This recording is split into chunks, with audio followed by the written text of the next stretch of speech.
আপোনালোকক মোৰ এই ভিডিঅ'ত স্বাগতম জনাইছোঁ আৰু আজি আপোনালোকক সাধাৰণতে সমৰ্থ পৰ্টেলত নতুন এটা আপডেট আহিছে আৰু বিশেষকৈ এই আপডেটটো আপোনালোকৰ যিসকলে সমৰ্থ এডমিশ্যন বা BA বিকমৰ যিসকলে এডমিশ্যনৰ বাবে সমৰ্থত ইতিমধ্যে আবেদন কৰিছিল তেওঁলোকৰ কাৰণে খুব বেছি ইম্পৰ্টেণ্ট আৰু সেই আপডেটটো আপোনালোকৰ আগত মই ক'বলৈ চেষ্টা কৰিম যিহেতু সমৰ্থ পৰ্টেলত আহিছে এই আপডেটটো আৰু আপোনালোকৰ কাৰণে যিহেতু প্ৰয়োজনীয় সো আপোনালোকে সকলোৱে ভিডিঅ'টি শেষলৈকে চাব আৰু যদি আপোনালোক মোৰ চেনেলটোত নতুনকৈ আহিছে তেতিয়াহ'লে প্লিজ সাবস্ক্ৰাইব কৰি কাষত থকা যিটো বেল আইকন সেইটো প্ৰেছ কৰি ৰাখিব। সো ইয়াত যিটো আপডেট আহিছে আপোনালোকক মই সেই আপডেটটো দেখুৱাব বিচাৰিছোঁ। আপোনালোকে দেখিছে ইয়াত পাব্লিক ন'টিছ বুলি যিটো পাৰ্ট সাধাৰণতে আপোনালোকে দেখিবলৈ পাইছে তাতেই আপোনালোকে এই আপডেটটো দেখিবলৈ পাব।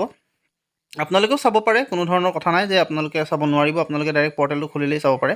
তথাপি আপোনালোকক জনাইছোঁ খুব ইম্পৰ্টেণ্ট আপডেট আৰু ইয়াত দেখিছে notification of modified extended timeline of UG admission, অৰ্থাৎ আপোনালোকৰ যিটো আগতে যিবিলাক ডেট ইছ্যু কৰা হৈছিলে আপোনালোকৰ মেৰিট লিষ্ট পাব্লিকেশ্যনৰ ওপৰত বা আপোনালোকৰ এডমিশ্যনৰ ওপৰত, সেই গোটেই বস্তুখিনি আচলতে নতুনকৈ এক্সটেণ্ড কৰিছে বা বঢ়াই দিছে আৰু কেতিয়া আপোনালোকৰ এতিয়া এডমিশ্যন হ'ব আৰু কেতিয়া আপোনালোকৰ মেৰিট লিষ্ট প্ৰকাশ পাব সেইটোৰ বিষয়ে ইয়াত উল্লেখ কৰা হৈছে। আগতে আপোনালোকৰ মেৰিট লিষ্টটো 13 তাৰিখে প্ৰকাশ পোৱাৰ কথা উল্লেখ কৰিছিলে আৰু 12 তাৰিখলৈকে স্ক্ৰিনিং হোৱাৰ কথা আছিলে। এতিয়া আপোনালোকৰ এই ডেটটো অলপমান আগুৱাই দিয়া হৈছে বা অলপমান এক্সটেণ্ড কৰা হৈছে আৰু আপোনালোকৰ মেৰিট লিষ্ট প্ৰকাশ পোৱাৰ লগতে এডমিশ্যন, ফাৰ্ষ্ট মেৰিট লিষ্ট প্ৰকাশ পোৱাৰ লগতে এডমিশ্যনটো আপোনালোকৰ কেতিয়া হ'ব ইয়াত ডিটেইলছত উল্লেখ কৰিছে। গতিকে আপোনালোকক মই সেই নটিফিকেশ্যনখন ডাউনলোড কৰি প্ৰথমতে দেখুৱাই লৈছোঁ আপোনালোকৰ কি কি কথা তাত উল্লেখ কৰা হৈছে, আপোনালোকে সকলোবিলাক ভিডিঅ'টিত জানিব পাৰিব।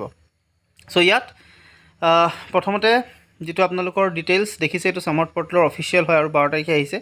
ইয়াত আপোনালোকক যিখিনি মডিফাইড টাইমলাইন দিয়া হৈছে ইয়াত কৈছে মোড অফ এডমিশ্যন ডেট দিছে 27 পৰা 5 জুনলৈকে আপোনালোকে ইতিমধ্যে এপ্লিকেশ্যন আৰু প্ৰগ্ৰেম চিলেকশ্যন কৰিলে, সেইটো বঢ়োৱা নাই, সেইটো সিমানখিনিলৈকে আছে। 6-7 জুনত কাৰেকশ্যন উইণ্ড' অ'পেন হৈছিলে, আপোনালোকে হয়তো বহুতেই কাৰেকশ্যন কৰিছিলে আৰু এতিয়া 8 পৰা 18 জুনলৈকে, আগতে আছিলে 8 পৰা আচলতে আপোনালোকৰ 12 তাৰিখলৈকে আছিলে একাডেমিক স্ক্ৰিনিং, গতিকে এইটো আচলতে অকণমান এক্সটেণ্ড কৰি দিলে। 8 পৰা 18 জুনলৈকে আপোনালোকৰ এতিয়া একাডেমিক স্ক্ৰিনিং হ'ব, অৰ্থাৎ যিখিনি মেৰিট লিষ্ট সেইখিনি বনোৱাৰ কাৰণে তেওঁলোকে দিছে সময়।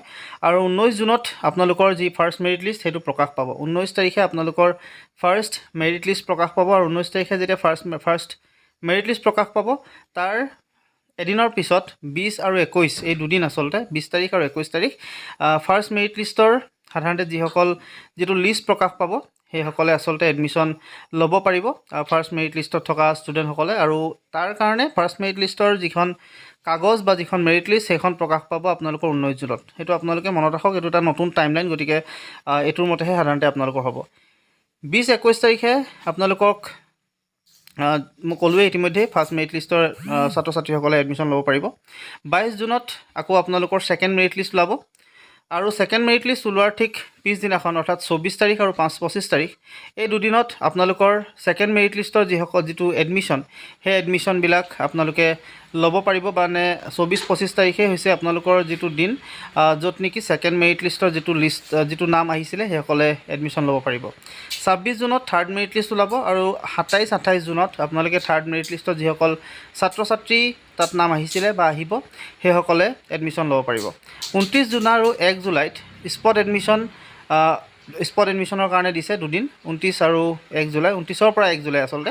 চ' আপোনালোকক এইটোত 29, 30 আৰু 1 3 দিন আপোনালোকে সময় পাব আৰু সেইকেইদিনত আপোনালোকে স্পট এডমিশ্যন হ'ব। যিসকলে ফাৰ্ষ্ট মেৰিট লিষ্টত থাকি যাব বা ছেকেণ্ড মেৰিট লিষ্টত যিসকল থাকি যাব বা থাৰ্ড মেৰিট লিষ্টত যিসকল থাকি যাব তেওঁলোকে স্পট এডমিশ্যনত গৈ এডমিশ্যন ল'ব পাৰিব। আৰু স্পট এডমিশ্যনত যিসকলে এডমিশ্যন ল'ব মনত ৰাখিব সেইসকলৰ আচলতে এই 3টা লিষ্টত নাম থাকিব লাগিব আৰু লগতে যিসকলে সাধাৰণতে এই 3টাত নাপায় বা যিসকলে আচলতে পাবলৈ সক্ষম নহ'ব, হয়তো তেওঁলোকে যদিহে সমৰ্থত এপ্লাই কৰিছে তেতিয়াহ'লে তেওঁলোকেও এডমিশ্যন ল'ব পাৰিব। আৰু এইখিনি আছিলে নন CUET, যিখিনি আচলতে CUET সেইসকলৰ কাৰণেও তলত এক্সটেণ্ড কৰা যিটো ডেট সেইটো উল্লেখ কৰিছে।